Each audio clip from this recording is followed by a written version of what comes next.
Hey everybody, welcome back to Northernlion. Plays Binding of Isaac Afterbirth Plus. Always nice. Wind down with a little Afterbirth Plus. Long day of recording, feeling good. Great videos. QKW4, HZFL. You hear me talk sometimes, I'm like, what game I play first is a good indication of what game I enjoy the most at the present moment, what game I'm most excited to play. But hey, dude, the game you play last, the game you choose to put at the end of a workday, dude, I mean, you're letting that game dictate your mood for the rest of the night. Now, before I go any further, if we're gonna actually make something cool happen, might be wise to maybe not take quite as much absolutely idiotic damage. Appreciate getting the Spirit Heart back right away, but yeah. I mean, our damage stat is, or like our DPS in general, is not that bad. It's just like maybe one notch below average on this run. Can I run something by you? Why is it, and it's a genuine UX question, okay? When I choose what coolness or heat level I want my car to be at, it has a temperature, It goes, do you want it to be 20? Do you want it to be 23? Do you want it to be 26? Etc., etc. When I choose the volume of the car stereo, it's just a meter that goes from essentially 0 to 100. What if we started, and I know I'm getting a little bit, these are high-minded, dangerous ideas. What if we made it so when you chose the volume of your music, yo, I love it, you chose it based on a decibel level, So you could, oh my god, sure. So you could get into your car and be like, whoa, who cranked it up to 88 decibels? That's insane. You trying to give yourself permanent ear damage? It's like the sound of... I really want it. I didn't shoot it for no reason, okay? I wanted to see if maybe we could get like a black market out of it, but obviously I should have moved the flex barrel out of the way. I'm a 65 decibel man or something like that. Sure, it's because people maybe right now don't have a concept of, how loud 50 decibels is versus 70 versus 100. I mean, they might know it's a logarithmic scale, but, let's be realistic. The vast majority of the planet has no idea what logarithmic scale really is, and even less people even know how to spell it. So, keep in mind, however... there was a time when human beings, they didn't know how hot it was outside. They didn't have an idea of how to conceptualize temperature. It's not like cavemen were walking out there and going, oh, it's about, 73 Fahrenheit today. And then some other caveman was like, you still use imperial? And then, the caveman went, what's an emperor? Anyway, it's not really a good joke, but imperial... Yes, because they hadn't gotten to that level of organization yet. Anyway, it's not a good joke. I owned it, okay? I owned it not being a good joke. It's not like I went, where's the laughter? I know where the laughter is. Elsewhere. On Ninja's stream. Maybe you could teach us what the decibels, what we like it at. I don't like any meter. Sure, why not? Like, meters are intuitive, but also non-specific. And I'm getting on my high horse a little bit here. But, what's the bottom of the meter? Is the bottom of the meter 0? What's the top of the meter in terms of decibel count? Is the top of the meter the same, car to car? Look, you might be saying, NL, nobody cares about this. It takes literally 0.2 seconds, turn it up to a comfortable volume, and then go about your day. Well, you know what? Honestly, you raise a pretty good point. With that in mind, we don't have to talk about this. Hello, Ruka. Hello, Tomo. 1 second, this guy's got a meow inside of him, I can tell. Wait till he goes over here, then you go, Tomo. What did I tell you? Tomo. Tomo. You gotta give him a little pet. That's just, if you're not giving him a little pet after he gives you a big, strong meow, I mean, what kind of pet owner are you? I don't trust anybody who wouldn't give a pet. That's the job interview. Okay, well, look, I get it. Hey, I'm the person who talks on this show, okay, Tomo? Taking it a little too far. But also, Tomo! No meows. He's out of meows. Make me feel so meowless. When my owner plays Isaac, I like to meow around his legs. We don't need to take that any further, mostly because I can't think of any other. I mean, it's just a hard song to parody, you know, right off the cuff. It's got a lot of lyrics and it's got a syncopated rhythm. Not to mention, I probably heard Heartless by Kanye West, I'd say less than 30 times in my whole life. I actually don't want it. Alright, but you want to leave? You want to leave? Okay. I mean, he was busting the door down. You know what that means? That means he pooped. Because that's what my man does. He comes into the room, and he goes, I pooped! And then I acknowledge that he pooped, and then I leave. Or then he leaves, I should say. Let's check this double key room. I'm not annoyed by this run, because we did get a lot of DPS improvements, and then Hemolacria is really just like, who knows? Nobody... Hemolacria, the jury's always like, permanently out. Thank you for the luck upgrades. Perhaps one day the mystery of when is Hemolacria good, when is Hemolacria bad will be solved, but it takes a mind stouter than my own to determine it. There's no doubt about that. What I will say is, that gave me money. I was excited to be able to go to the shop, but so be it. What do y'all have planned for the weekend? I'm recording this on a Friday. As you can probably tell, the backlog's still pretty small. Still taking Saturday as a... Come on. Still taking Saturday as a day off. It's a day off, like, I will never go back to having no days off. Mentally, it's so nice to have... to just have one day a week where you're not doing anything. You don't have to do anything is maybe a better way to describe it. But, you know, it's a day where you can't do anything. Let's rephrase.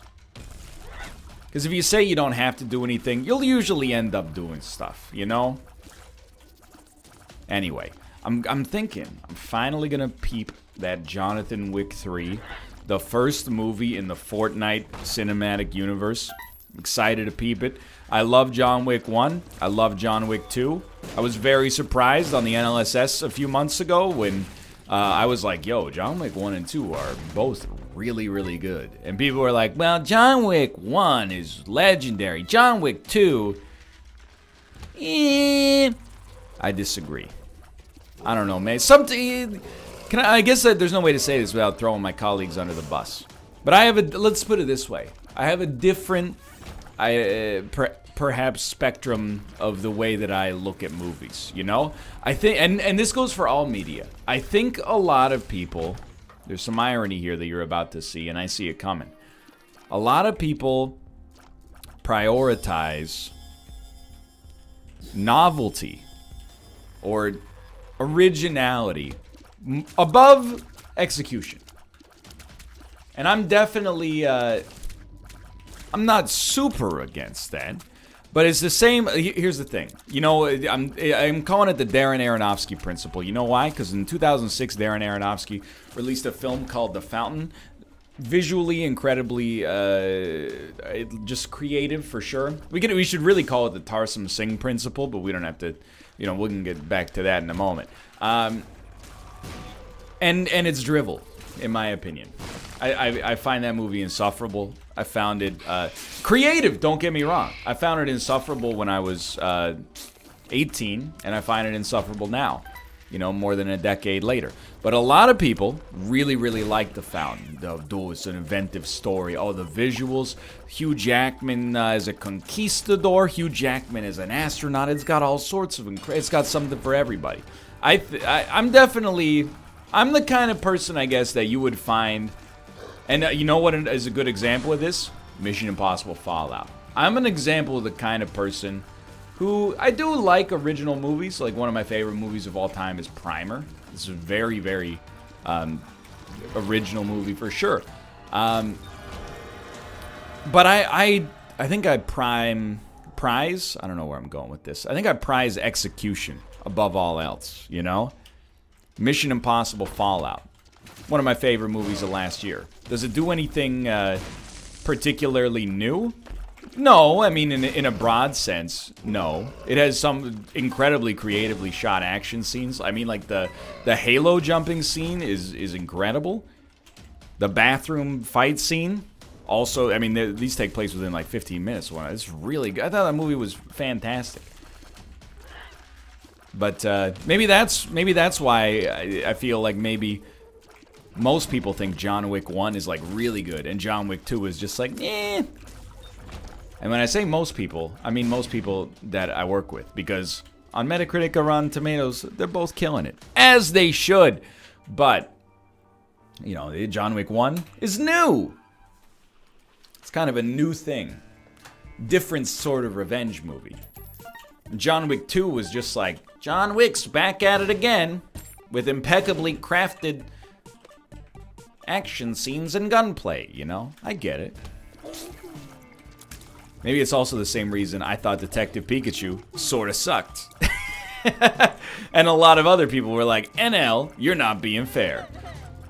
What's weird about that movie is very formulaic. And I'm not hating on Detective Pikachu, okay? I still think it's a decent movie. Which I think decent and sort of suck. Whoa, that was not the way to play that one. Are in the same ballpark. But, you know, that just because it had cool art direction, I was like, I've seen the story in 100 young adult movies as a young adult. Anyway, thinking maybe I'll peep that Jonathan Wick. I'm also, it hasn't taken that long, let's be honest, but I'm at a level, don't shoot the messenger, in Pokemon Go, where I can actually raid and compete in gyms relatively effectively. You know, I got a Blissey, I got a good Snorlax, I got a shiny Dragonite, I got a Rhyperior.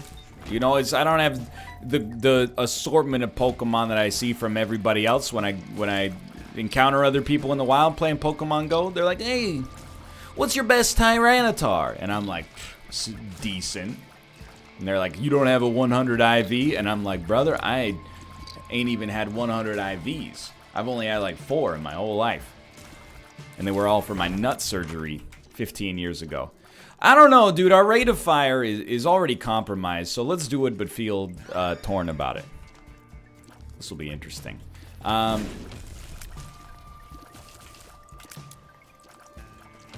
I'm thinking, you know, maybe doing a little bit of that. That's on the list. Apart from that, just chilling out, dude.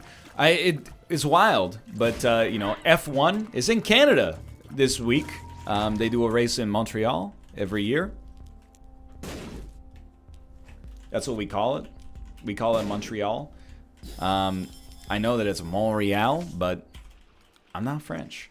Except when I have to pretend to be French because I have a French-Canadian last name and just made perhaps a regrettable French accent joke. Oh, Serge Gainsbourg, you know?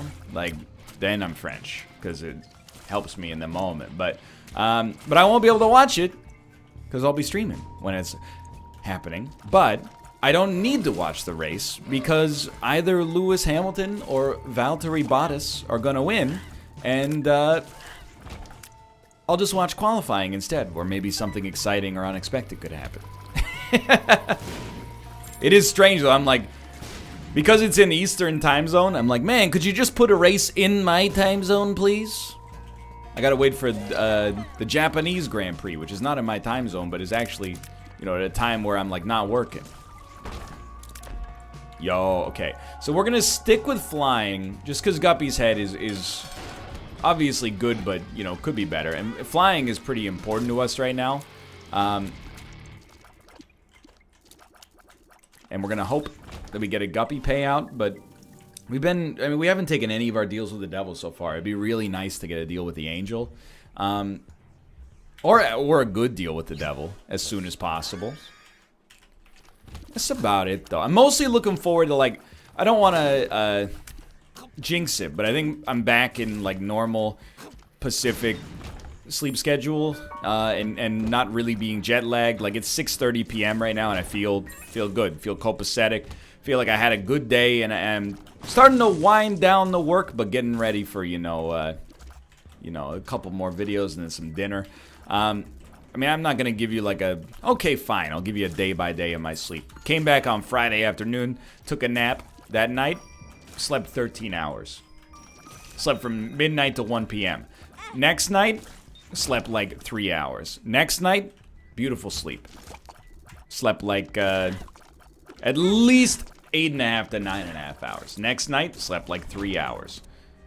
And then that takes us to the last 2 nights. The last 2 nights is the first time since I've been back I've actually strung together a streak of good sleeps. So I'm stoked. 2 good sleeps to me equals, you're back in the good graces of somnambulance, if you know what I mean. So I'm mostly just, we've been busy. I don't feel really compelled to do a whole lot of interesting stuff this weekend. I feel compelled to relax and my number one priority every Saturday, I mean, spend time with my wife, of course, but number 2 after that, a distant number 2, but number 2 right after that, having a kick butt brunch, dude. I'm a bruncher. I just want you to know. And I don't worry, I don't Google best brunch Vancouver, Brunch for me is just a leisurely consumed breakfast / lunch. It doesn't have to be at a restaurant that's specifically brunch driven. You know what I mean? I don't need to go to a place with Eggs Benedict. Hey, do you want to go have brunch at the pizzeria? Well, what kind of brunch do they have? Pizza? Fine by me, dude. Sounds like a kickin' brunch. I'm excited for it. Play some... Oh, my bone heart, though. Play some video games. Maybe work up the Ascension level in Slay the Spire Switch. Came out a couple of days ago. People tweet me, by the way. I'm not trying to put you on blast, but you have to realize most of my social interaction happens online. So if you tweet me something that's worth talking about, I'm going to talk about it. It's not that I'm trying to bite the hand that feeds. It's just that my life is not that interesting, and yet I talk a lot. It's a strange dichotomy. But people have tweeted me, multiple people, now that it's out on Switch, and I don't think it has higher visibility than PC, but a new audience has now become aware of it. People have tweeted me, and they've been like, NL, Slay the Spire is out on Switch now. Do you think it's worth buying? And I just have to say, what kind of an idiot do you think I am? Do you think I'm so stupid that I would play for 600 episodes a game that I don't like or love?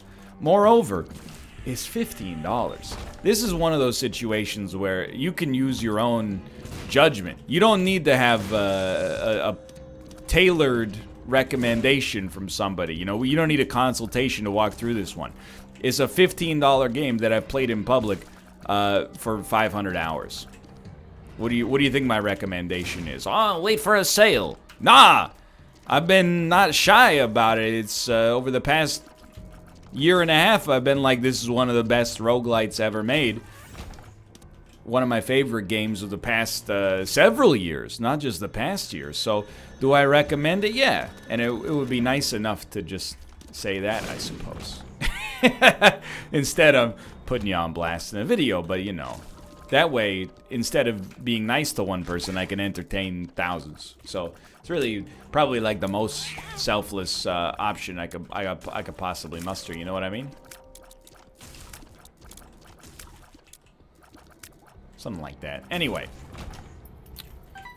I'm thinking we definitely we don't care about boss rush. This run has been good in the sense that, like, you can look at our items and you're like, you got some decent stuff going on there. We've had terrible deal with the devil luck. Admittedly, if we committed to deals with the devil and then gotten Dark Prince's crown, we could have a nice DPS bonus right now, but I don't feel like any sense of like FOMO for this one. I don't really feel FOMO in general. FOMO is the fear of missing out.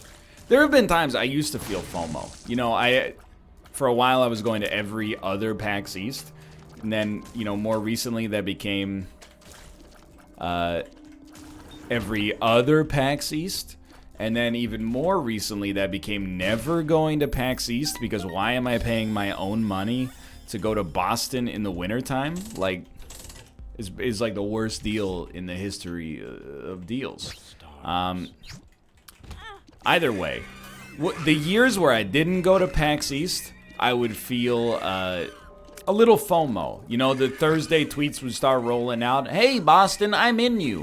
Wheels down Boston, you know, etc., etc. I'd be like, oh, man, these people are going to have so much fun. And then they'd be tweeting about all the fun they're having.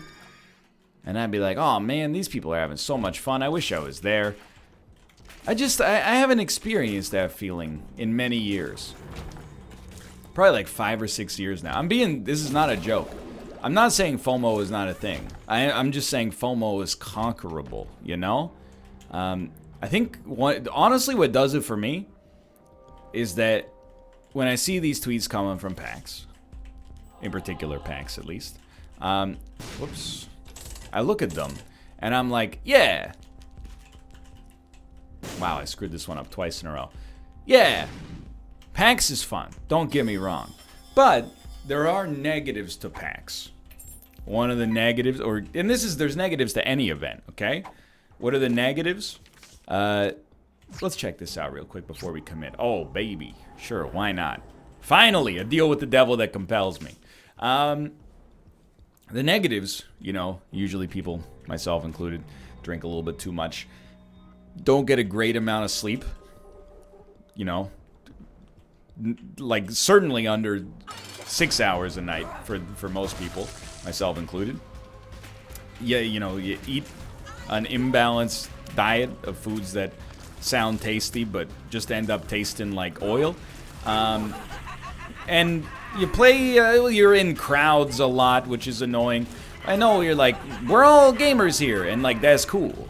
But sometimes, you know, you're walking behind somebody with a level 3 backpack on, and he just stops in his tracks to watch a trailer for a game that's been out for like, you know, a decade, but is getting remastered. And you're like, hey man, like people are trying to move around you here. But the worst part is you don't have moral ground to stand on, because that's what the event's all about, is like selling you video games, more or less. And then usually, probably like, I don't know, 2/3 to 80% of the people that come back from PAX get ill for, you know, between 3 days and a week. We got to keep looking for guppy dreams. So now, it might sound like an unhealthy attitude, but I kind of disagree. When I think about PAX, you know, Mathis went to PAX East. It's so good to be at PAX East. I'm hopeful that my friend Mathis was having a good time. But I'll tell you, when I woke up on that Saturday, I was like, yo, dude, it feels great to feel great. It feels great to have gotten a good night's sleep, go out for a kickin' brunch, etc., etc.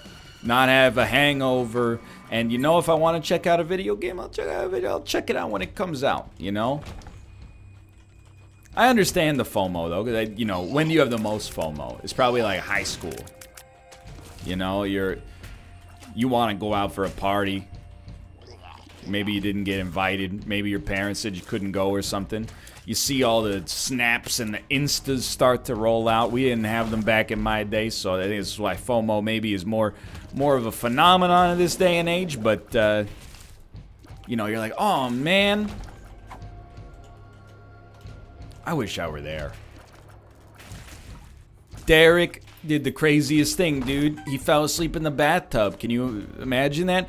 I'm just here to tell you. I'm not saying your FOMO is invalid, you know? But the reason you got that is because like 99.99% of the days that you've lived in your life have had probably a pretty balanced diet, feeling relatively good, not getting sick all that much, and not drinking too much. So, you know, you look at the other side, and you're like, man, it's a novelty. But after you've seen Derek sleep in a bathtub 75 times, you realize, first off, Derek might have a problem. I really appreciate the guppy here. And secondarily, you know, you're like, it's not as funny as time goes on. And then you just go, Derek, you know, are you okay? I know you're the guy who sleeps in the bathtub, but I think, like, on a human level, you could aspire to be more than that, Derek. I think you could be a guy who has a witty retort for every situation. That's an evolution. It's a step up. Anyway. I also think people deliberately try to create FOMO. And that's, like, that's a sin. You know, to be having a fun time yourself and be like, you know, it'd be even more fun right now is if I broadcast the idea that I'm having more fun than you are. Then it's like I'm doubling down on the fun. That's bad manners. That's why whenever people are like, oh, I'm so jealous you get to go to PAX, I'm like, dude, don't be. I mean, and I mean that honestly. It's not like I'm like, PAX. You know, like it's so... Oh, I'm disgusted to be there. But it has negatives. You know, there's also lots of great positives. Hanging out with your friends, exploring a city that you're not in, or you don't live in, I should say, or maybe that you do live in, but, you know, basically I'm exploring Seattle because Seattle's nice. You know, playing video games is what we're all here for. Getting together, playing board games. Otherwise, you probably don't have the number of people at home to play board games with. Seeing people you only see once a year. There's way more good than bad. However... I'm just saying, if you're ever like, I feel bad that you're not at PAX, you should feel bad, like, in the afternoons and the early evenings. When you wake up, you should be like, oh, dude, I feel better than everyone at PAX right now. That's, like, I have, oh, why would you do that? I have FOMO when I wake up and I feel terrible at an event like this. Or when I have illness, you know, after the fact, because... You know, you probably suppressed your own immune system, but then on top of that, you know, you're shaking hands with a lot of people who may or may not be washing their hands after they go to the bathroom. Sorry, gamers. This is just from years and years of observation. Haven't been in those PAX bathrooms. A lot of y'all need to get in line to play the Dead Island Battle Royale. I guess you can't take the 30 seconds to... create a germ-free environment for everybody. But anyway, like, I'm not really trying to get into that. It's another common bit I go for all the time. But, you know, when I come back and I'm like, I have rhinovirus, I'm like, dude, I got FOMO. Fear of, this'll work. Feeling of,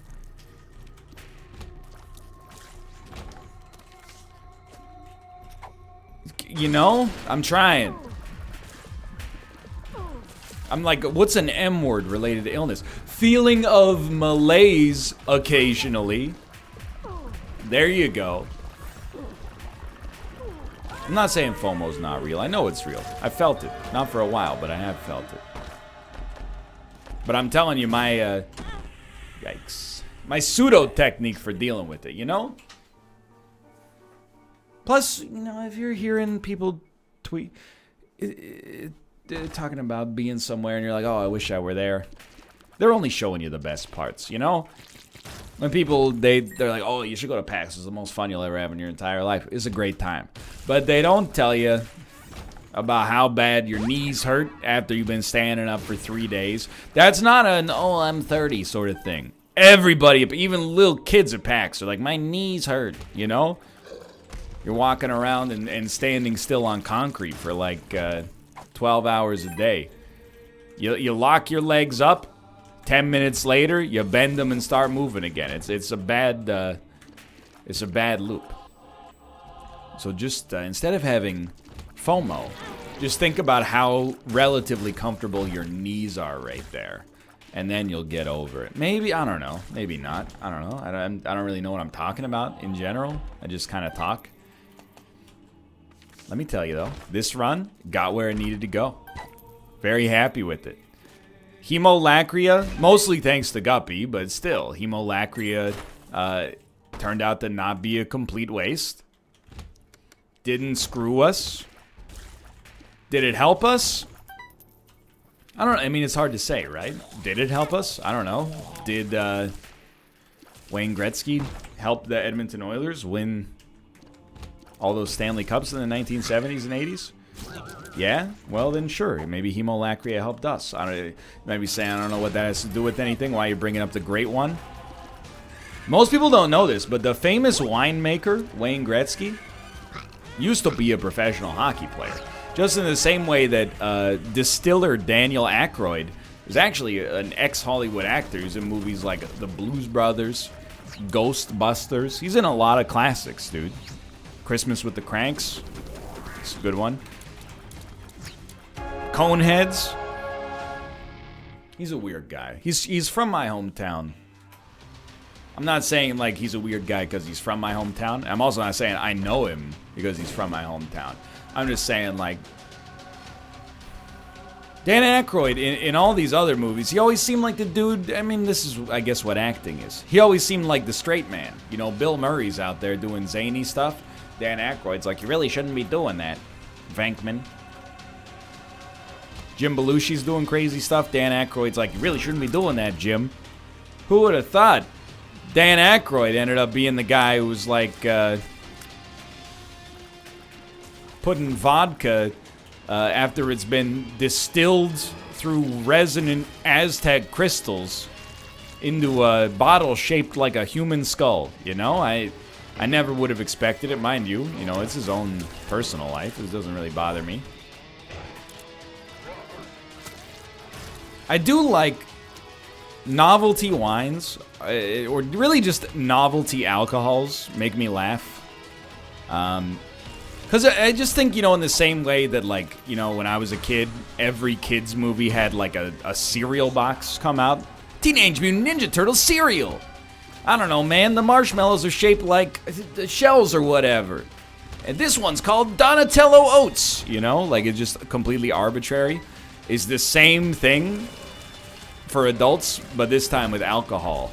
Like, there were, for the last 2 seasons of Game of Thrones, routinely saw Game of Thrones alcohols that were like, this is a Lannister red, you know, this is a Stark ice wine, and you're like, really? Like, how though?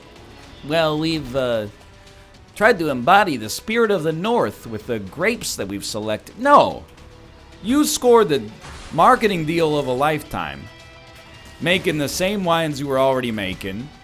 Now you get to put the sigil of a wolf on it, and it's going to sell 10 times more. Look, I'm not anti-marketing, and maybe the wine's incredible to begin with. This is helping to get a greater audience, but come on. Same with, like, the Wayne Gretzky wine. I'm not saying that Wayne Gretzky, or Kevin O'Leary's an even worse example, but I'm not saying Wayne Gretzky, it doesn't make good wine.